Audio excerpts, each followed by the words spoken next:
The Middle East, the part of Asia that Europeans see as the middle of what they see as the East. Sort of arbitrary. Whatever. We call it the Middle East. This part of the world is literally where civilization started. Right here in modern-day Iraq. And over the years, the borders here have been redrawn many times as empires have ebbed and flowed through this region. By the way, I didn't make this time-lapse. A very talented YouTuber did, and he deserves a medal for it. Or perhaps just a new patron. Thanks, man. Anyway, the most recent carving up of this region happened by European powers. The French, the British, the Russians. I mean, are we surprised? No. Like, of course it was the British, of course it was the French, of course it was Europeans, of course. The lines they drew didn't really take into account language or ethnicity or regional identity. They just sort of sliced it all up amongst themselves and said, these are our new regions of power in the Middle East. Eventually those European powers left, but the lines they drew stuck around and became the skeleton for what the borders look like today. And this is where our story starts. In the 1930s, here in the modern Middle East. At this point, across the ocean, there was this growing superpower that had spent the last century moving west, taking over this whole continent and beyond deep into the Pacific Ocean. We've talked about that a bit.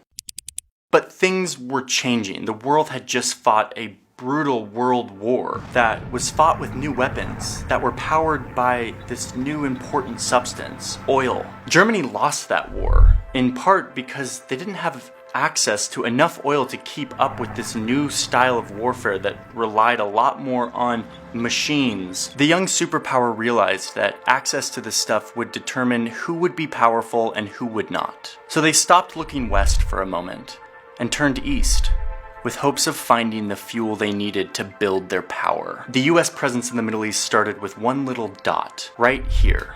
But soon that dot would expand into a sprawling network of alliances, covert attacks, flows of weapons, money, and the building of innumerable bases, and eventually turning into full-on ground wars. This is how the US stole the Middle East. Ready and willing to employ all means necessary. Okay, so it's the 1930s, and the US doesn't have a significant presence in the Middle East at this point. But that's about to change, because there's a company based in California that wants to explore this vast desert for oil. 11,000 miles from San Francisco, there lies a primeval desert. A mass of drifting sand and sun-baked earth, 1/3 the size of the United States. This was sort of a risky decision for the California company because, first off, they had no idea if there was actually any oil here. They knew it would mean sinking into the desert the money of thousands of stockholders in a project that might well end in complete loss. And second off, this desert was a part of a very hardcore religious kingdom. The fact that Mecca is the source and the shrine of Islam gives Saudi Arabia a central place in the Islamic and therefore the Arab world. That was home to the holiest sites in Islam, run by a dogmatic royal family that did not like outsiders, especially non-believing Westerners. But even still, the king of the Desert Kingdom eventually gives the California company permission to explore almost 1 million square kilometers of this desert looking for oil.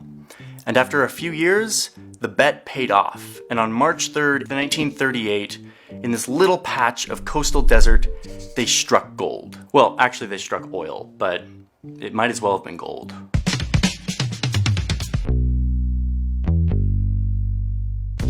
So throughout the 30s and 40s, American oil executives, workers, and their families started flocking to the Middle East, establishing the first significant American presence in the region. They set up little cities around the oil operation that were little slices of America, full of the deepest sinful behavior, like allowing women to drive and the consumption of alcohol.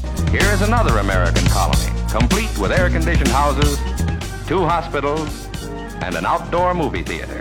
This is the sort of stuff that is very off limits in Saudi Arabia. It's literally illegal at this point. So you have a lot of Saudis who are not happy about their government letting the Americans in to behave however they want. But the oil kept flowing, and soon the US government goes to the royal family and says, listen, the oil is flowing better than ever, this is awesome, how about we build a little military base attached to our little oil city so that we can, you know, protect you and protect us and protect the oil and stuff. And the Saudis are like, okay, having the great Satan come to our country for oil is one thing, but letting them set up a full-on military base on our soil, and especially when like everyone in our country is not happy with their presence in the first place. But, said the royal family, all of this oil is really valuable and it's really nice and we're getting super rich, so they're like, yeah, sure, set up the base. But there was one stipulation that the Saudis had for the Americans. You are not allowed to literally plant a flag, no flagpoles of the United States. You cannot put your flag anywhere on this base.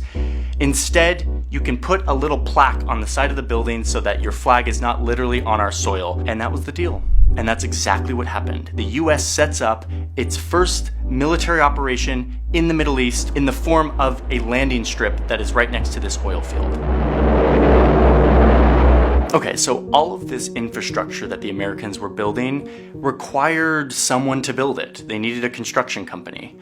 And there was one construction company that the Americans really liked that helped them build their oil city and their base. This company was founded and run by a guy named Mohammed. Now listen, do you think I'm really giving you the backstory on the construction company that built the air base in the oil city just because that's interesting and I like to talk about construction? No, this is actually very relevant to the story, and you will see why very soon. So the Americans and the Saudis are having this forbidden oil bromance, and it's going really well, and they are just, the oil is flowing, everyone's getting rich, and meanwhile, the rest of the Middle East is looking at Saudi Arabia and they're like, dude, WTF, why are you like in bed with America? And like, why are you letting them set up a landing strip in your country? And the Saudi royals are like, do you realize how rich we're getting right now? Like, if you were in our position, you would do the same thing, Egypt. Okay, so it's the 1950s, and let's get back to Mohammed, the construction guy. His company, by this point, is thriving. The American presence in oil land is just exploding, and he is building all of the stuff for it. And so this guy has a giant business.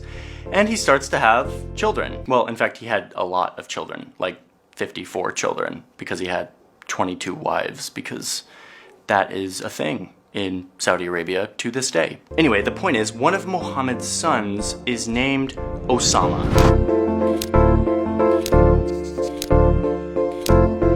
I told you this was going to be relevant. Okay, a reminder that Saudi Arabia is not the entire Middle East. So, I'm going to leave the Osama bin Laden cliffhanger for a moment to tell you what else was going on in the Middle East at this time. Remember that it was the hunt for oil that brought the US to Saudi Arabia originally.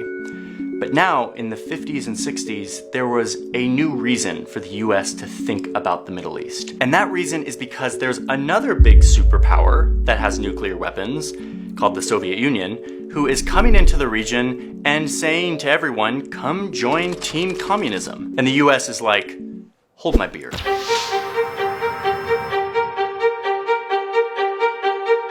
So in addition to oil, the US is now involved in trying to not let the Soviet Union have any power in this region. Over in Iran, there was a democratically elected leader that the US didn't like. They thought he was maybe a little too friendly with the Soviet Union. So they worked together with the British to literally overthrow the government of Iran so that they could install a dictatorial leader that was more friendly to the United States. Little side note here, the airport that I fly out of here in DC is named after the guy who like gave the go-ahead for this coup in Iran, John Foster Dulles. So I'm reminded of the whole Iran thing every time I fly. So the US has its oil thing, it's now involved in trying to prop up a dictator in Iran. There's another big thing happening that brings the US into the region, which is that the newly declared state of Israel is starting to piss off its neighbors and starting to look to the US for support.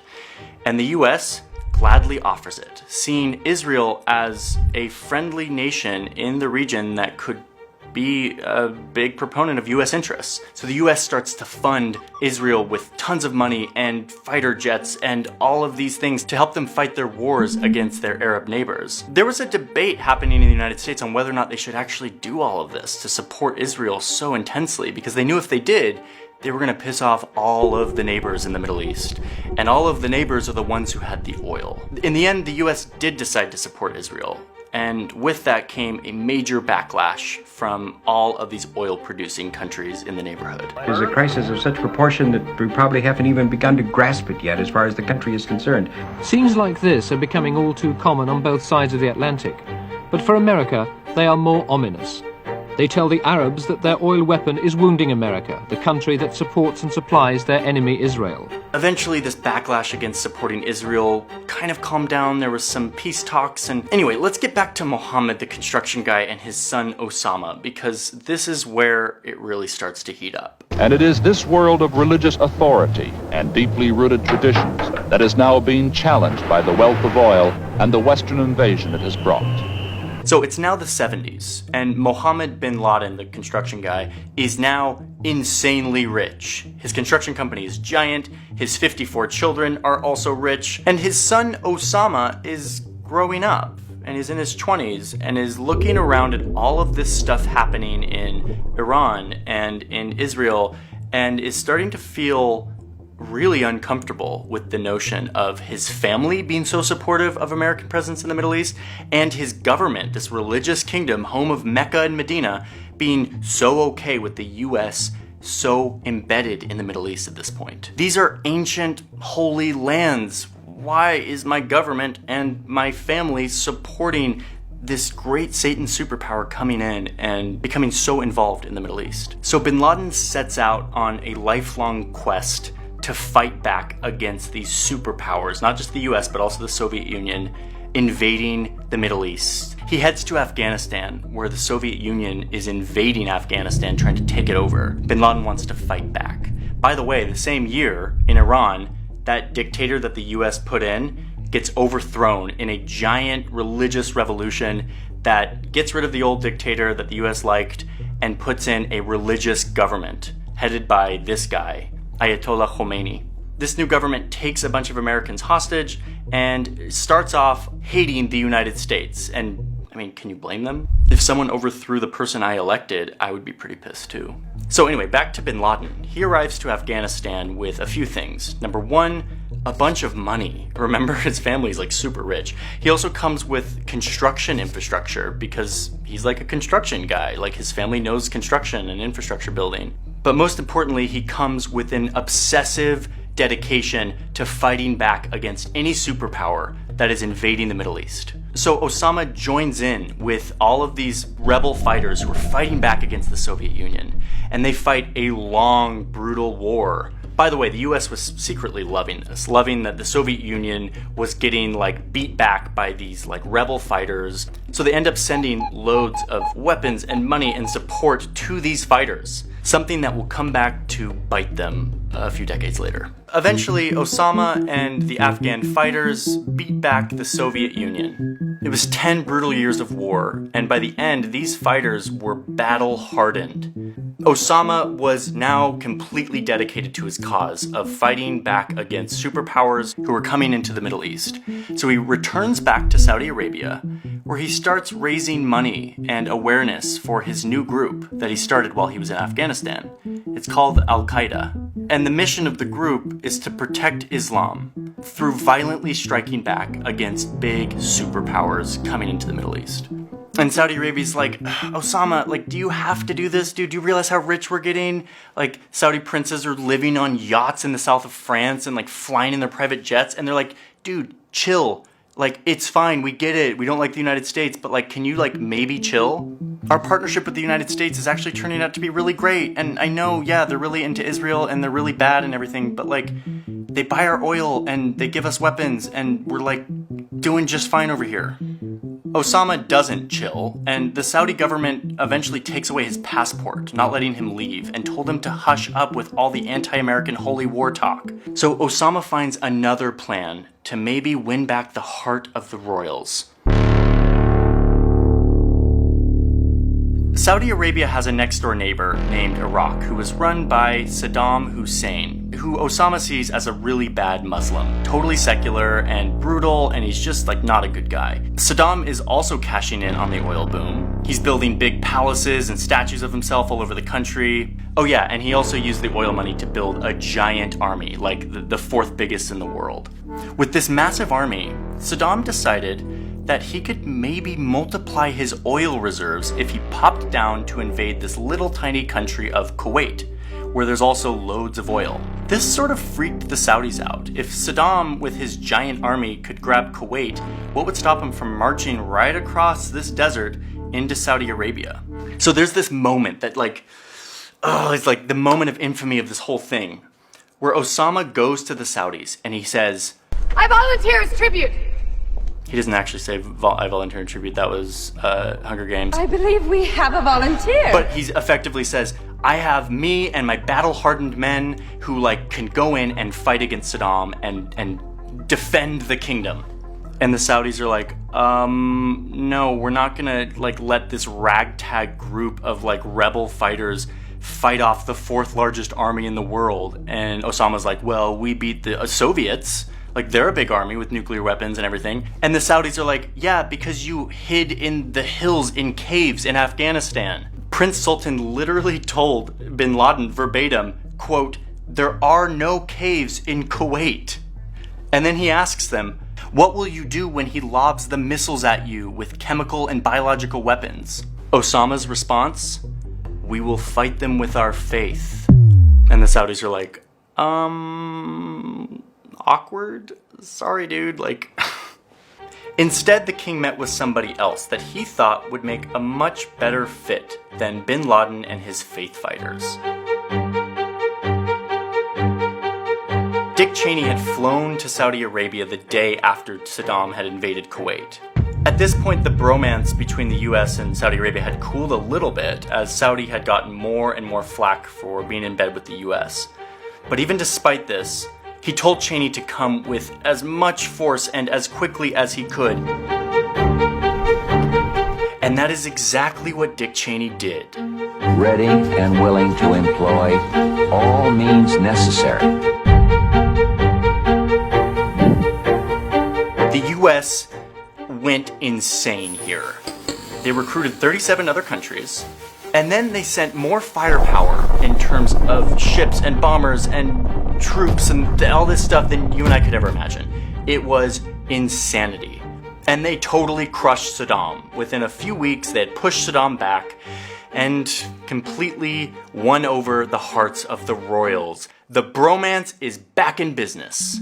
So now you have these Saudis that are beaming at the Americans for helping them fight off Saddam. And you have a bunch of bases that the US set up to mount this attack.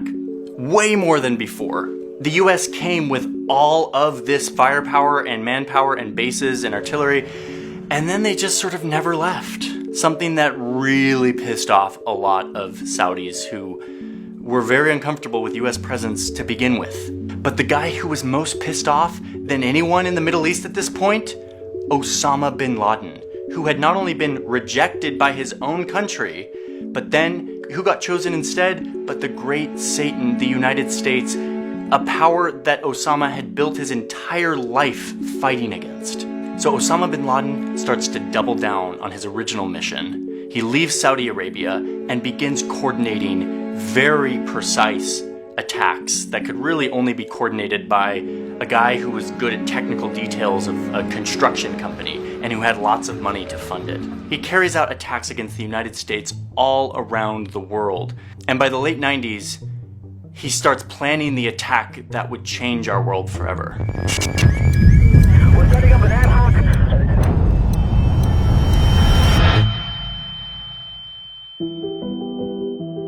So this is just the first half of the story. What happens next is something that we're all kind of familiar with.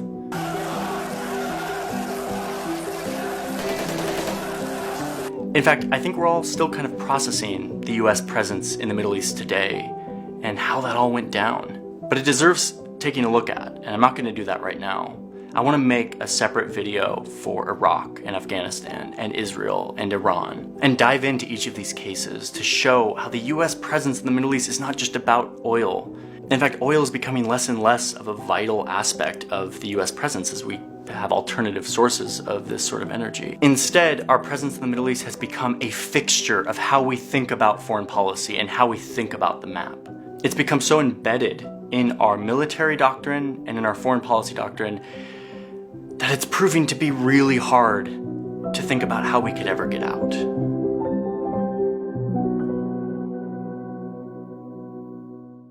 Thank you everyone for watching this video. Man, the Middle East.